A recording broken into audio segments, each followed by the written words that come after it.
안녕하세요 여러분, 반갑습니다. 누구나 이해하시기 쉽게 기업에 대한 정보를 전달드리고 있는 대기업 김아지 멘토입니다. 오늘 갑이야 한번 좀 러프하게 살펴보겠습니다. 이게 참 지수가 참 사람 속을 들었다 놨다 하고 있습니다. 어제는 뭐 코스피 코스닥 할 거 없이 엄청나게 불장인 흐름을 보여주다가 오늘은 또 이 동전 뒤집듯 오르락 내리락, 오늘은 또 엄청난 하락장이었죠. 오늘 이 코스닥 시장 전반적으로 외국인 순매도 금액 자체가 2천억이 넘어갑니다. 그리고 어제 가비아도 좀 상승을 해주는 모습을 보여주었었는데, 어제 상승했던 그 폭 그대로 다 반납하는 주가 하락이 나왔어요. 그래서 많은 우리 주주님들 좀 속이 좀 타실 것 같습니다. 그래서 오늘은 이렇게 지수가 또 왔다리 갔다리 하는 이런 좀 근본적인 원인에 대해서 한번 좀 설명을 드려볼까 해요. 오늘 영상에서 여러분 차트에 관련된 설명은 좀 패스하고 이런 부분에 대해서 제가 좀 간단히만 설명을 드려보겠습니다. 자, 어제 영상에서 제가 우리나라 방산업체가 북한 해킹에 뚫렸고, 또 미국도 이 이란 쪽에서 사이버 공격이 들어왔다, 그리고 러시아도 공격을 한 것 같다라는 이슈를 좀 소개시켜 드리면서, 지금 이런 흐름에서 북한하고 이란하고 짝짝꿍 이러고 다닌다고 제가 좀 설명드렸죠. 이란은 돈이 있죠. 산유국이니까 돈이 있는데, 얘네는 북한은 그지죠. 돈이 없어요. 그래서 또 반대로 얘네는 북한은 핵무기가 있으면 핵무기, 근데 이란은 핵무기는 없어요. 핵시설은 있는데 핵무기는 없어요. 그래서 이러한 좀 이해관계가 이렇게 좀 되면서 얘네가 요즘 좀 친하게 지낸다. 자, 그래서 뭐 미국하고 한국, 우리나라뿐만 아니라 지금 유럽 쪽에서도 이 북한하고 이란 친하게 지내는 거 막아야 한다, 이런 지금 뭐 결의안 발의가 되면서 제재까지도 추진을 해야 한다 라는 원성의 목소리가 높아지고 있습니다. 자, 그래서 우리나라 지금 국가에서도 과학기술정보통신부와 국정원, 그리고 국방사이버 뭐 이런 뭐 등등등 이런 기관에서 뭐 화이트과 같이 사이버 모의 침투 훈련도 하고요. 국정원 같은 경우에 세계 최대 사이버 방어훈련 락드실드라는 곳에 4년 연속 참가를 하면서, 여기는 39개국이 참가를 하는 꽤나 권위가 있는 그런 사이버 방어 훈련입니다. 자, 그리고 이 국방 사이버 훈련장에 1억 5천을 쏟아부으면서 사이버 방패 강화를 활발하겠다. 근데 이 사이버 국방 훈련장, 이게 여러분 국방 사이버 훈련장이 군인들 얘기를 하고 있는 거거든요.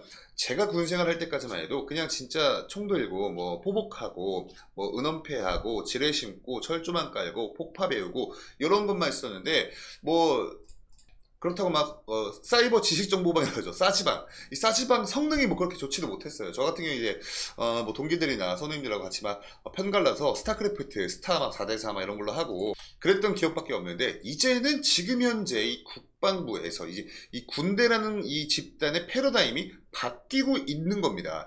이 국방 사이버 훈련장의 사이버 방패 강화를 위해서 뭐 이 돈이 크건 작건 간에 얼마가 있건 일단은 이쪽에 돈이 투입이 된다는 것 자체가 이 군대라는 집단의 패러다임이 바뀌고 있는 거죠. 그러니까 굉장히 지금 큰 과도기에 우리가 있는 거예요. 그래서 제가 이런 내용들 설명을 드리면서 사이버 안보, 정보보호 시장에 우리가 집중을 해야 할 필요가 있다, 이렇게 좀 설명을 드렸었습니다.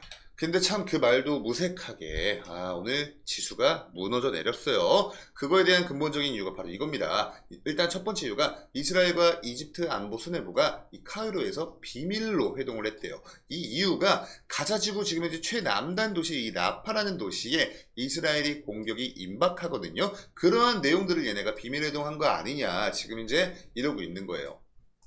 그래서 이렇게 보시면 이 이스라엘 안에 있는 이 가자지구 안에서도 라파 지역은 최남단부에 있어서 이집트하고 굉장히 접해 있습니다. 그래서 이쪽 이스라엘에서 얘네를 라파를 공격한다면 이쪽에 지금 현재 약 몰려있는 100만 명가량의 피난민이 어디로 갈까요, 여러분? 바다로 헤엄쳐서 갈까요? 이렇게 못 가니까 이집트로 가겠죠.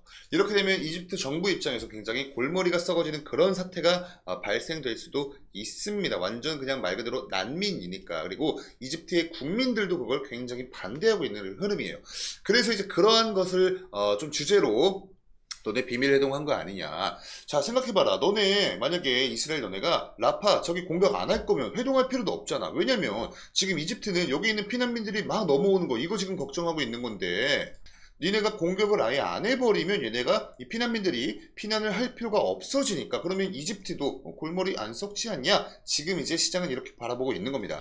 그러니까 얘네가 회동을 했다는, 비밀로 회동을 했다는 것 자체가 공격이 임박했다. 즉 전쟁이 확산될 수도 있다. 이런 지금 공포감에 좀 질려 있는 거죠. 그리고 심지어 미국의 부통령과 이스라엘 대통령이 전화로 회담도 하면서 이스라엘군이 가자 곳곳의 공격을 계속할 계획을 이렇게 좀 밝히기도 했다고 그리고 벌써 여러분 이 이스라엘 쪽 전쟁이 200일이 됐다고 합니다. 정말 시간 빠른 것 같아요. 포성이 멈추지 않는 가자지구, 이스라엘은 공세를 강화하겠다. 이런 이슈가 자, 보시면 4월 24일 어제 날짜 또 오후 4시 19분이죠. 우리 주식시장, 정규시장 끝나고 난 다음에 이런 이슈들이 나온 거예요. 그래서 어제 장 내내 굉장히 불장으로 잘 마무리를 했는데 장이 끝나고 나서 이런 이슈들이 나오면서 시장의 자금이 이탈을 했다.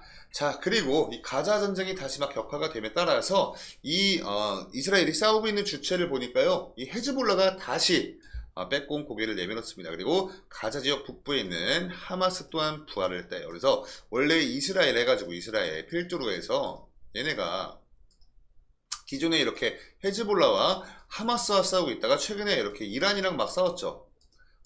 그때 이 헤즈볼라하고 하마스는 좀 잠잠했습니다. 그래서 사람들이 이 주식시장에서 이 시장 참여자들이 이스라엘하고 이란하고의 이 국제정세 이런 거에 좀 굉장히 민감하게 반응을 했었는데 최근에 이란이 이스라엘에 보복 공격을 감행하지 않겠다라고 선언을 하면서 요 이란 쪽 리스크가 어느 정도 해소가 됐던 거예요. 그래서 우리나라 국내 주식뿐만 아니라 해외 증시에도 자금들이 많이 다시 쏠리면서 전 세계적인 증시가 이렇게 상승장에 도래를 했던 건데 이렇게 이란 측 해소가 되고 나서 바로 하마스, 헤즈볼라라는 또 하나의 리스크 덩어리들이 출몰을 한 겁니다.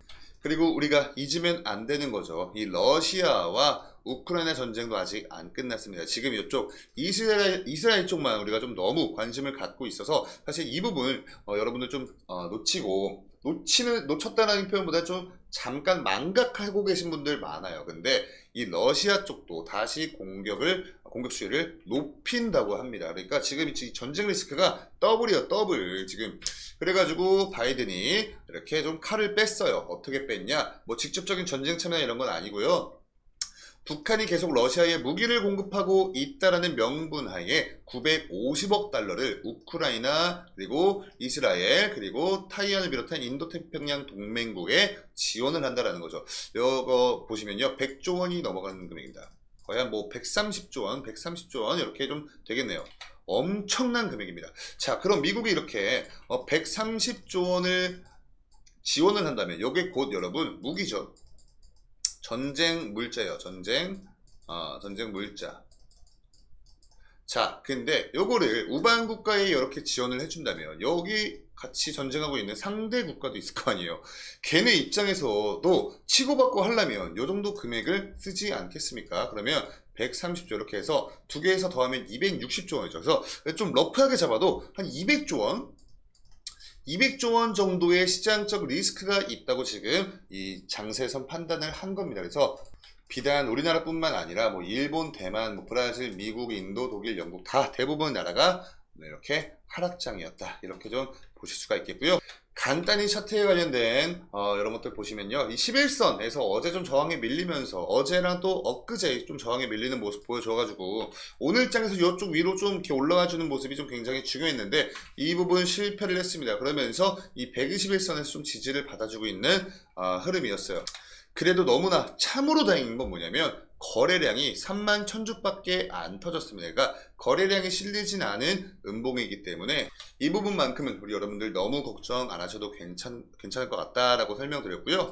뭐 이렇게 오늘의 거래량 자체가 터지진 않았기 때문에 수급 동향 같은 것들은 여러분들 다 이제 보실 줄 아시니까 이 부분 패스를 하고 추가적인 이슈나 정보들 나오면 제가 또 이렇게 영상을 통해서 찾아뵙는 시간 갖도록 할게요. 그럼 감사합니다.